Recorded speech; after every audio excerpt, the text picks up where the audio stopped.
In the past on this show, we have covered some of Hollywood's most iconic movies and some of the most iconic scenes within those movies, but there is nothing that excites me like today's episode. Today, we're going to be breaking down a scene from possibly my all-time favorite movie, Ghostbusters. Ghostbusters, what do you want? The Ghostbusters is just one of those iconic films that everybody recognizes whether they've seen the movie or not, so it obviously qualifies for this conversation. It has been called sort of a movie about nothing, and I guess I kind of agree with that, but I believe that that is what makes this movie so timeless and so rewatchable. So if you're ready, then of course drop a like on the video and subscribe for the best in movie content. I'm Keir Gomes with JoBlo Originals, and you're watching Scene Breakdown.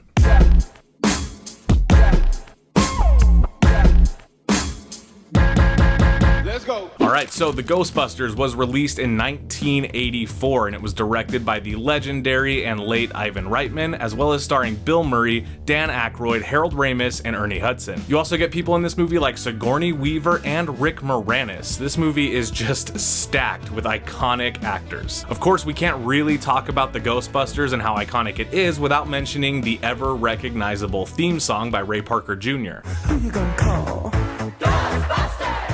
Now, if you haven't seen the movie, The Ghostbusters is about some out-of-work college professors who, after being let go from their university jobs, go into business for themselves as paranormal investigators. It starts off with 3 Ghostbusters, including Harold Ramis as Egon Spengler, Bill Murray as Peter Venkman, and of course Ray Stantz, played by Dan Aykroyd. Along the way, they recruit Winston Zedemeore, played by Ernie Hudson, and the quartet of heroes battles ghosts in New York City, and they kind of just become infamous throughout the movie. By the time this scene rolls around, they are pre-established as Ghostbusters. In fact, they're kind of the only trusted force to save the world at this point, and this is kind of the final confrontation. And just before they save the day, they are confronted by the biggest ghost that they've ever faced, and that is the Stay Puft Marshmallow Man.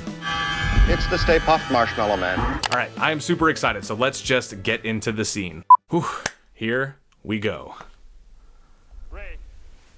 There's our boys right there. Now, they shot this whole thing on a soundstage at Columbia Pictures, and they took up the entire thing. I think they also shut down every other soundstage that they were operating with just to make sure that they had enough power to light this place. It took something like 50,000 amps of electricity, something like that. Nuts, completely crazy. And the special effects still look incredible. I'm probably gonna mention that a lot, but they look so good, especially in this final scene. Which is ironic. I'm gonna give you the first pause of the video.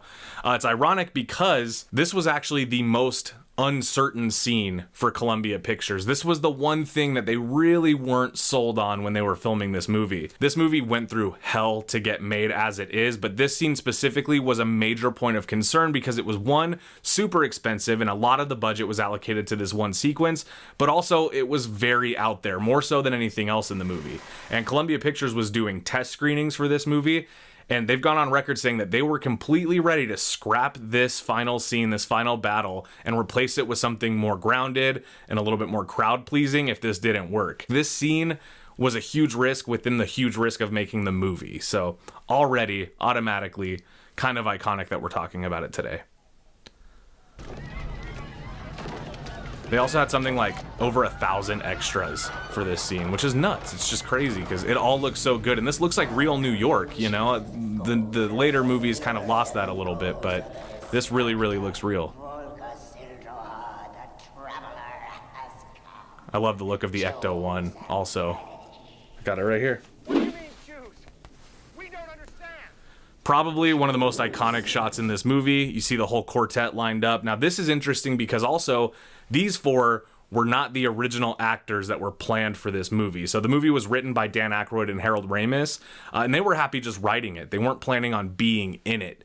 But after a bunch of things fell through, like Chevy Chase was supposed to play, I think, Bill Murray's role as Peter Venkman. Eddie Murphy was supposed to play Winston Zedemeore. They had different comedians. Belushi at one point was going to be in it. They had so many different 80s comedians that were supposed to be in this lineup, and then it ended up being these 4. And personally, I can't really imagine a Ghostbusters where these 4 were not the actors playing these characters. You know, you got like Ray as the heart, Egon's the brain, Bill Murray's just the mouth, and I mean, Chevy Chase would have done fine with that aspect of it, but Bill Murray just kind of plays himself. This is probably why it's my favorite Bill Murray performance. He's just being you know, a usual Let's keep it going. It looks so good, doesn't it? I get it. Oh, very cute. Whatever we think of. Now, Egon, Harold Ramis, was definitely not supposed to be in the movie, but once he decided to cast himself, he thought he was best for the role, which I agree with. He made it a point as kind of a character trait that Egon would never smile. In the second movie, you do see him evolve a little bit. He loosens up a little bit. He smiles a little bit. In this first movie, you don't see it. And if you do see where his cheeks look like they want to smile, I imagine it's probably just because he's working alongside some of the greatest comedic minds of the 80s of all time. And that's probably why. But interesting fact, if you didn't know. I feel so bad too for Zedemeore, because he makes it very clear earlier in the movie he's just there for the paycheck, and all of this stuff, he's the only one who's not a scientist, so all this stuff is so out of his realm, out of his wheelhouse. Did you choose anything? No. Did you think of anything? I didn't choose anything. And that leaves one. I love it. I heard too a rumor that Bill Murray was really making fun of the supermodel that plays Gozer because of her accent, the way that she was saying the words. I tried to think. Look! No! It can't be. What is it? It can't be. What did you do, Ray? Oh, shit.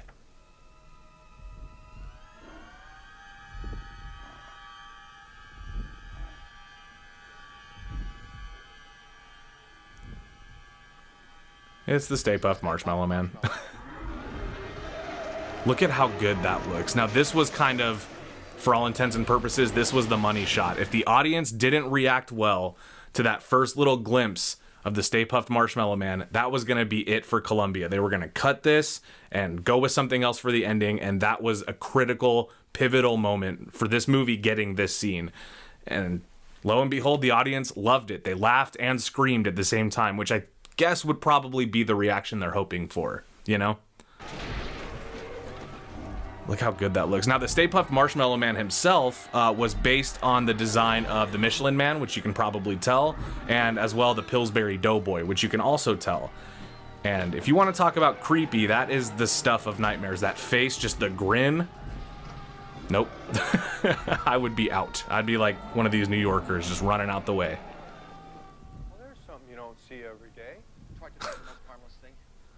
Something I loved from my childhood. Something that could never, ever possibly destroy us. He just felt the need to explain it all, you know? Now, actually, too, he references that that Ray's character remembers the Stay Puft Marshmallow Man because he was roasting marshmallows at Camp Wakanda. And that's actually a real camp in Illinois. I don't know if Dan Aykroyd, went there, but it is real. And they have acknowledged the Stay Puft Marshmallow Man. Look at how good that looks. Just a soundstage and some green screens. But I think that this really, really holds up, honestly.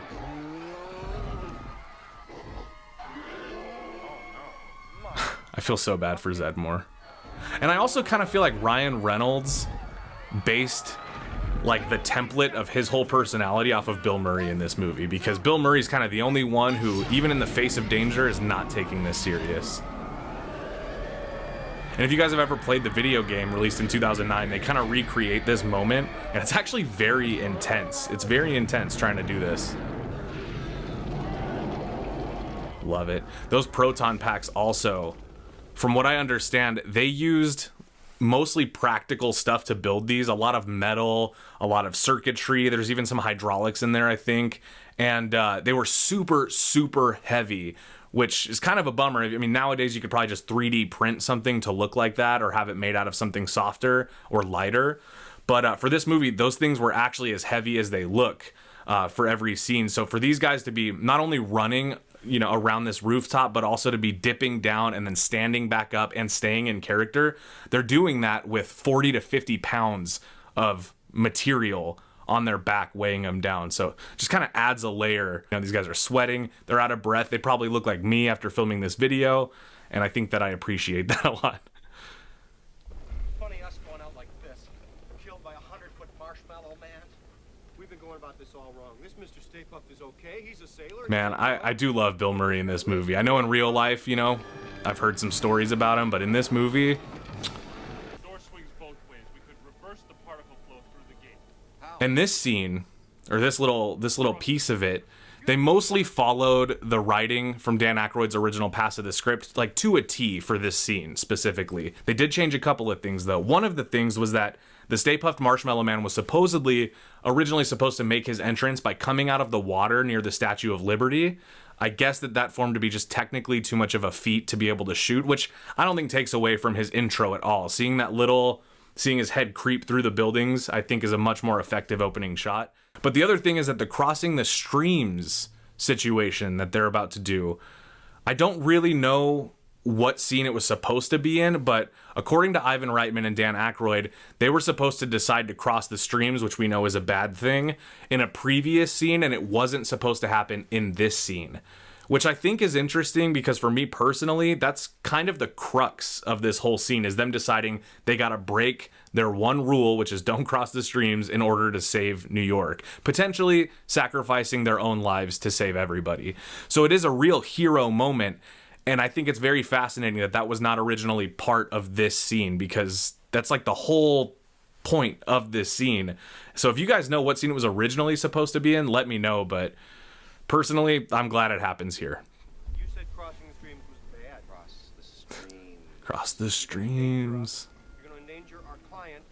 I love this line from Egon. He delivers it so deadpan. Not necessarily. There's definitely a very slim chance we'll survive. Poor Winston. He's just there for the money, you know? He doesn't know anything about this stuff. I love this plan.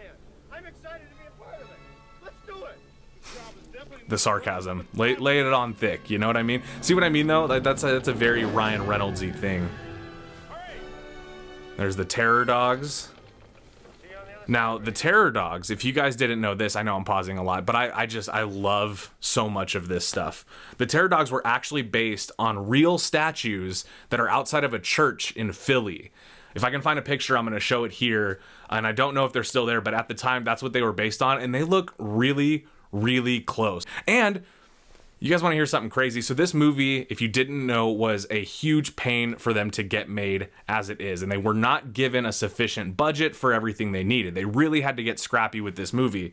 Well, a huge portion of their budget was spent on creating the Stay Puft Marshmallow Man. So they spent $20,000 building one, and then they had to build 2 more for this movie. So they made 3 of these giant Stay Puft Marshmallow Man ghosts, cost them about 60 grand, which was a huge piece of their budget. Now, the reason I think that is worth mentioning is because, like I said before, Columbia was already not sure if they wanted to make this scene part of the movie. Not only were they unsure about if they wanted to do it at all, they had to now dedicate a huge portion of their budget to making it. So if it didn't work, they would have been out by a huge part of their budget as well as time, and they would have had to rewrite the final scene. So they had everything working against them, and I think that is what makes this scene so iconic. And it's just like any other great scene, you know, they were at odds with the studio and they made it happen. It's a huge risk and it worked. I also love, you can see in the background behind them just the Stay Puft Marshmallow Man reacting to what he's seeing. It looks so good while he's like sitting there on fire. Look at big explosions. I can't believe how good this stuff looks, man. Look at that. Now for this part where the entire city and our heroes get doused in marshmallow sauce, they actually used menthol shaving cream, which I guess the shaving cream thing, kind of obvious, pretty smart, it's cheap, you can get a lot of it. But the menthol, that would burn your eyes. A lot of people are allergic to it. Bill Murray definitely is. In fact, they don't show it here. Look at that. They don't show in this, you know, it's more towards the end of the movie, but when the Ghostbusters are all covered in that marshmallow sauce or shaving cream, Bill Murray's barely been touched by it. There's like little in his hair, little on the shoulder, and that's because he was allergic to it. So if it came in contact with them, probably would have had him out, wouldn't have been able to film. If you're not familiar with the Ghostbusters franchise, then, well, first of all, what the fuck? But secondly, if you want to know more about the Ghostbusters as an entire franchise, you can check out our JoBlo original video where I break down everything you need to know about the series. Well guys, that is the Stay Puft Marshmallow Man scene. Now if you guys love Ghostbusters as much as I do, please drop a like on this video and don't forget to comment your favorite Ghostbusters moment, meme, or movie in the comments. As well, get in there and let me know what other iconic movies or scenes you'd like to see me break down next. Bye. Okay, so I'll see you later, huh? I'll give you a call.